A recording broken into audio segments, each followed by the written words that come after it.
Hello everyone and welcome back to the channel. आज मैं आपके लिए बहुत ही बढ़िया रेसिपी लेके आई हूँ। इसका नाम है वेज दीवानी हांडी। बहुत ही ज़्यादा मज़ेदार बनती है और अगर आप रेस्टोरेंट जैसा खाना घर पे खाना चाहते हैं या अपने किसी भी स्पेशल ओकेशन में कुछ नया ट्राई करना चाहते हैं तो ये रेसिपी एक बार ज़रूर बना के देखें। बहुत ही ज़्यादा बढ़िया लगती है, बिल्कुल ही रेस्टोरेंट वाला फील आप घर पे ले सकते हैं। तो चलिए फिर अब और देर नहीं करते और फटाफट से देख लेते हैं कि ये हमें बनानी कैसे है।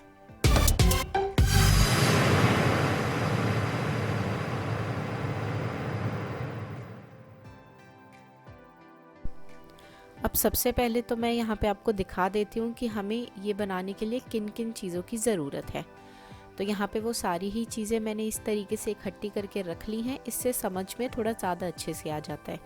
तो सबसे पहले तो यहाँ पे मैंने लिए हैं प्याज। 3 मीडियम साइज़ के प्याज हैं जिनको इस तरीके से मैंने पतला और लंबा काटा है। ये देखिए, इस तरीके से आपको प्याज काट लेने हैं। उसके बाद यहाँ पे मैंने लिया है पनीर। ये 200 ग्राम पनीर है जिसको मैंने इस तरीके के क्यूब्स में काट लिया है। इसके बाद यहाँ पे मैंने लिए हैं टमाटर। यहाँ पे बड़े साइज़ के टमाटर थे तो वो मैंने 2 ही लिए हैं। अगर मीडियम साइज़ के हों तो टमाटर भी आप 3 ही यूज़ करें और टमाटर को भी हम इस तरीके से काट लेंगे। टमाटर के बाद अब यहाँ पे मैंने थोड़ी सी गोभी ली है। गोभी को मैंने गर्म पानी में, उबलते हुए पानी में डाल के थोड़ी देर के लिए ढक के रख दिया था। इसको मैंने बॉईल नहीं किया है, बस थोड़ा सा ब्लांच किया है। तो गोभी अगर आपको बॉईल करनी है पूरी तो आप बॉईल भी कर सकते हैं। उसके बाद यहाँ पे मैं मटर ले रही हूँ। ये हरे मटर है, 1 कप यहाँ पे मैंने ये लिए हैं। इसकी जगह पे आप अगर चाहें तो फ्रोज़न वाले जो मटर आते हैं वो भी ले सकते हैं। मटर के बाद यहाँ पे हम लेंगे बीन्स। बीन्स भी यहाँ पे मैंने 1 कप के करीब ली हैं और बीन्स को थोड़ा सा मैंने लंबा लंबा सा काट लिया है। और सबसे लास्ट में यहाँ पे मैंने ली है थोड़ी सी गाजर। गाजर को मैंने डाइस में काट लिया है। इसके बाद यहाँ पे 1 इंच अदरक का टुकड़ा और 3 से 4 हम लहसुन की कलियाँ लेंगे। इसके बाद यहाँ पे 5 से 6 लहसुन की कलियों को मैंने एकदम बारीक चॉप कर लिया है, तो चॉप करके भी हमें चाहिए है। और उसके बाद यहाँ पे 6 से 7 हम लेंगे काजू के। इसके बाद अब यहाँ पे मैंने कढ़ाई ली है। आप कोई भी कढ़ाई ले सकते हैं, मैं यहाँ पे नॉन स्टिक कढ़ाई यूज़ कर रही हूँ।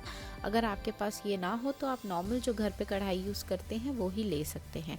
इसके बाद इसमें हम ऑयल डालेंगे, तो थोड़ा सा हमें यहाँ पे ऑयल ज़्यादा रखना है। यहाँ पे मैं 5 बड़े चम्मच ऑयल डाल रही हूँ। ये रिफाइंड ऑयल है, आप चाहें तो सरसों का तेल भी यूज़ कर सकते हैं। जब जो आपका जो तेल है वो अच्छी तरीके से गर्म हो जाएगा तो उसके बाद फिर इसमें हम डालेंगे प्याज। बट प्याज हमें पूरे नहीं डालने, यहाँ पे हमें हाफ ही प्याज पहले डालने हैं। तो हाफ प्याज को हम ऐसे चलाते रहेंगे और चलाते चलाते इसको तब तक पकाएंगे जब तक ये ब्राउन नहीं हो जाते। गैस का फ्लेम यहाँ पे हाई ही है और हाई फ्लेम में ही यहाँ पे ये जो प्याज है इनको मैं पका रही हूँ। तो थोड़ी देर में आप देख सकते हैं कि जो हमारे प्याज हैं वो इस तरीके से ब्राउन हो गए हैं। तो इसके बाद हम ये जो सारे प्याज है इसको किसी भी एक प्लेट में निकाल लेंगे।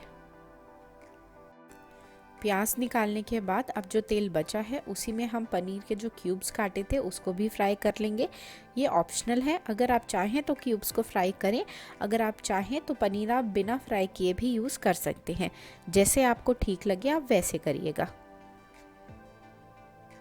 सारे के सारे क्यूब्स इसमें डालने के बाद एक बार इसको नीचे से अच्छे से पकने देंगे।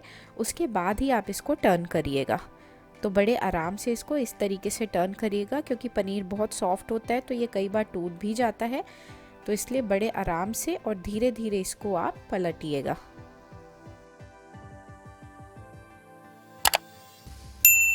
जब पनीर आपका अच्छी तरीके से फ्राई हो जाएगा तो उसके बाद आप इसको निकाल लीजिएगा। अगर कभी आपको लगता है कि पनीर जो है वो आपका फ्राई करने के बाद बहुत हार्ड सा हो जाता है तो उसका सबसे बेस्ट तरीका ये है कि इसको जब आप तेल में से निकालें तो डायरेक्ट इसको पानी में डिप कर दे। पानी में चाहे तो थोड़ा सा नमक भी डाल दीजिएगा, उससे जो आपका पनीर है वो एकदम ही सॉफ्ट रहेगा। तो अब ये पनीर भी हो गया है। अब जो बचा हुआ तेल है उसमें अब हम डालेंगे सबसे पहले तो ज़ीरा। आधा चम्मच के करीब यहाँ पे आप ज़ीरा डाल दीजिएगा। इसके बाद इसमें 3 से 4 हम डालेंगे काली मिर्च, और काली मिर्च डालने के बाद 2 या 3 इसमें हम लौंग डालेंगे। अब इसके बाद इसमें हमें डालना है प्याज। तो प्याज जो बाकी का बचा हुआ था, हाफ़ तो हमने फ्राई कर लिया था, अब जो हाफ़ प्याज बचा है वो इसमें हम डाल देंगे। और प्याज डालने के बाद जो अदरक और लहसुन था तो उसको भी हम डाल देंगे। अभी चॉप किया हुआ लहसुन हमने नहीं यूज़ किया है, जो दूसरा हमने लिया था वो यहाँ पे डालेंगे। और इसके बाद इसी के साथ हम डाल देंगे काजू जो हमने लिए थे। अब इन सभी चीज़ों को हम इस तरीके से मिक्स कर लेंगे और मिक्स करने के बाद जब तक कि ये थोड़े से गोल्डन ब्राउन नहीं हो जाते तब तक इन सभी चीज़ों को हम पकाएंगे। गैस का फ्लेम आप हाई ही रखिएगा, हाई फ्लेम में ये अच्छी तरीके से पक जाएंगे। 3 से 4 मिनट इसमें लगेंगे आराम से, बट 3 से 4 मिनट में ये हो जाएगा। तो अब ये देखिए हमारे प्याज लगभग हो चुके हैं। इसमें हमने पनीर फ्राई किया था इसलिए थोड़े से बबल्स हो रहे हैं, बट उससे ज़्यादा फ़र्क नहीं पड़ता। ये मैं आपको पास से दिखा देती हूँ। ये देखिए जो काजू हैं और प्याज हैं वो दोनों ही चीज़ें हमारी अच्छे से ब्राउन हो गई हैं। अब इसके बाद जो हमने टमाटर रखे थे वो सारे के सारे टमाटर इसमें डाल देंगे। और टमाटर डालने के बाद भी एक बार फिर से इसको हम मिक्स कर लेंगे।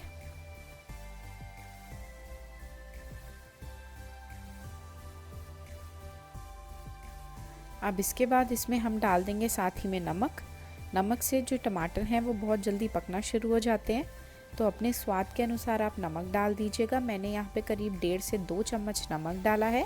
अब नमक डालने के बाद इसको इस तरीके से चला लेंगे। मैंने जिस चम्मच से नमक डाला है वो छोटा चम्मच है, तो इसलिए आप नमक अपने हिसाब से डालिएगा। अब इसको हम ढक करके रख देंगे। ढक करके रखेंगे तो ये फटाफट से पक जाएंगे टमाटर। तो 3 से 4 मिनट इसको हम ढक के रखेंगे।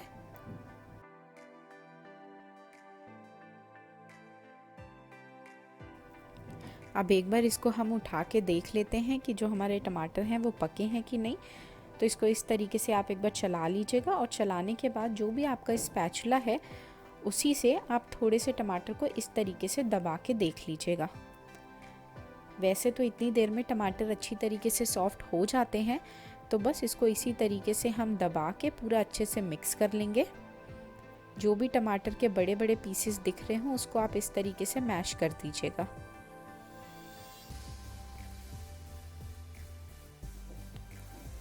तो ये अब हमारे टमाटर भी हो गए हैं। तो अब हम क्या करेंगे, गैस का फ्लेम ऑफ कर देंगे। इसको हम थोड़ा सा ठंडा होने देंगे, रूम टेम्परेचर में आने देंगे और उसके बाद एक मिक्सर में डाल के इसका एक हम फाइन पेस्ट बना लेंगे। इस चीज़ का ध्यान रखिएगा कि ये थोड़ा सा ठंडा हो जाना चाहिए, उसी के बाद आपको इसको पीसना है। अगर चाहें तो इसमें थोड़ा सा पानी भी यूज़ कर सकते हैं पीसने के लिए। अब इसके बाद हम आते हैं अपने अगले स्टेप में। तो यहाँ पे मैंने वो ही वाली कढ़ाई ली है, उसमें मैंने एक बड़ा चम्मच तेल का डाला है और तेल गर्म होने के बाद इसमें जो चॉप किया हुआ लहसुन था वो सारा का सारा मैंने इसमें डाल दिया है। अब लहसुन डालने के बाद एक एक करके सब्जियां डालेंगे। तो सबसे पहले तो जो बीन्स थी वो डाल देंगे। बीन्स के बाद यहाँ पे हम गाजर ऐड कर देंगे। गाजर डालने के बाद जो मटर हमने लिए थे वो डाल देते हैं और लास्ट में इसमें हम डाल देते हैं गोभी। अगर तो आप गोभी पहले ही बॉईल कर चुके हैं तो इस टाइम पे गोभी ना डालें, और अगर आप मटर भी फ्रोज़न वाले ले रहे हैं तो इस टाइम पे मटर ना डालें। ठीक है। अब सारी सब्जियां डालने के बाद इसमें ऊपर से मैंने थोड़ा सा नमक डाल दिया है ताकि सारी सब्जियों में भी अच्छी तरीके से नमक का टेस्ट आ जाए। नमक थोड़ा सा आप देख के ही डालिएगा क्योंकि हमने जो पहले मसाला बनाया है उसमें भी नमक डाला है। तो यहाँ पे नमक इतना ही डालिएगा जितना आपकी जो सब्जियां हैं उन्हीं में सफिशिएंट हो। अब यहाँ पे जो मेरी सब्जियां हैं इसमें मैंने ये 4 ही चीज़ें ऐड की हैं। आप चाहें तो इसमें अपनी मर्ज़ी के मशरूम वगैरह भी ऐड कर सकते हैं, वो आपके ऊपर है। अब ये सब्जियों को हम ढक करके रख देंगे पकने के लिए। आप चाहें तो हाई फ्लेम में पका सकते हैं, बट हाई फ्लेम में आपको बार बार चलाना पड़ेगा ताकि नीचे से सब्जियां जले ना। या फिर चाहें तो लो फ्लेम में 7 से 8 मिनट के लिए रख दें। 7 से 8 मिनट में ये जो सब्जियां हैं ये अच्छी तरीके से पक ही जाती हैं। अगर आप हाई फ्लेम में रखते हैं तो बीच बीच में आपको चलाना पड़ेगा, बट अगर आप लो फ्लेम में रखते हैं तो आपको बहुत ज़्यादा नहीं चलाना पड़ेगा। बीच में अगर एक बार ही चलाएं तो वो काफ़ी होगा। अब आप बीच में एक बार सब्जियों को इस तरीके से चेक कर सकते हैं, किसी भी फोक से या स्पून से देख सकते हैं कि ये गले हैं कि नहीं। जो मेरी सब्जियां हैं वो तो अच्छी तरीके से पक गई हैं। तो जैसे ही आपकी सब्जियां आपको लगे अच्छी तरीके से पक गई हैं, तो उसके बाद जो हमने प्याज फ्राई करके रखा था वो, और जो पनीर फ्राई करके रखा था वो, दोनों ही चीज़ें इसमें हम डाल देंगे। अगर आप मटर फ्रोज़न यूज़ कर रहे हैं तो इसी टाइम पे मटर भी यूज़ करें, और अगर गोभी बॉईल करके यूज़ की है तो वो भी अब इसी टाइम पे डालें। अब इसके बाद जो हमने मसाला पीस के रखा था वो सारा का सारा मैंने इसमें डाल दिया है।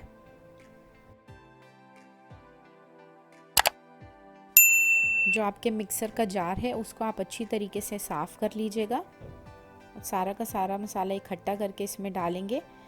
बाद में थोड़ा सा पानी उसी मिक्सर के जार में, मिक्सर को धोते हुए, वो सारा का सारा पानी भी हम इसी में डाल देंगे।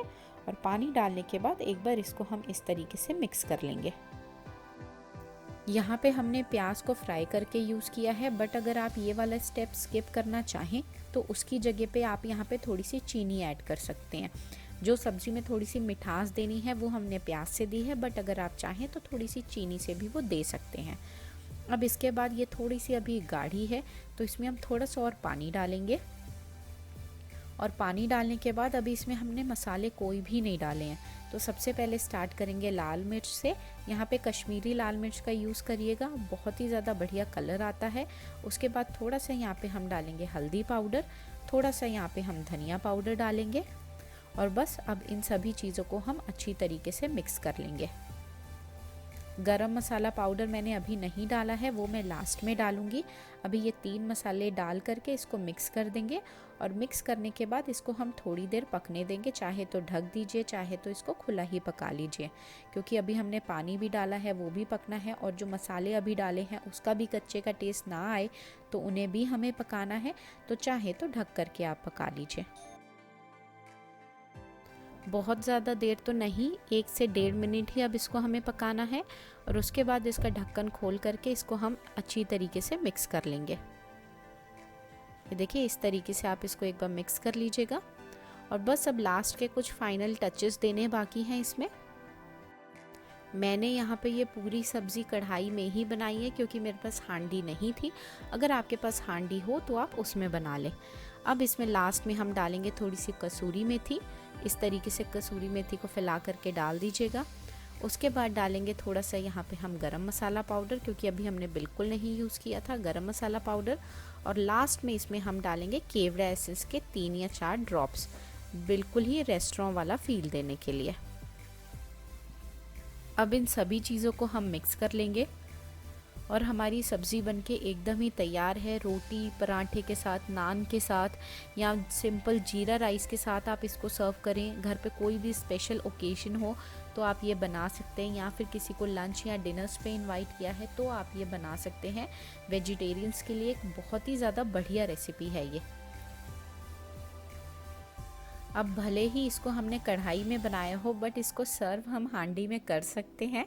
बहुत ही ज़्यादा बढ़िया लगती है, इस तरीके से सर्व करेंगे तो बिल्कुल ही रेस्टोरेंट वाला फील आता है। देखिए कितनी ज़्यादा ये बढ़िया लग रही है।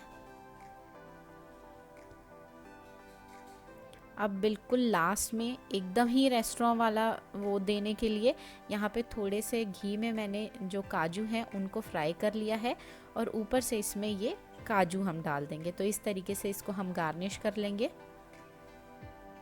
तो होप ये आज की रेसिपी आप सभी को बहुत अच्छी लगी होगी। अगर अच्छी लगती है तो वीडियो को लाइक ज़रूर करें, और अगर चैनल को सब्सक्राइब नहीं किया है तो प्लीज़ हमारे चैनल को ज़रूर सब्सक्राइब करें।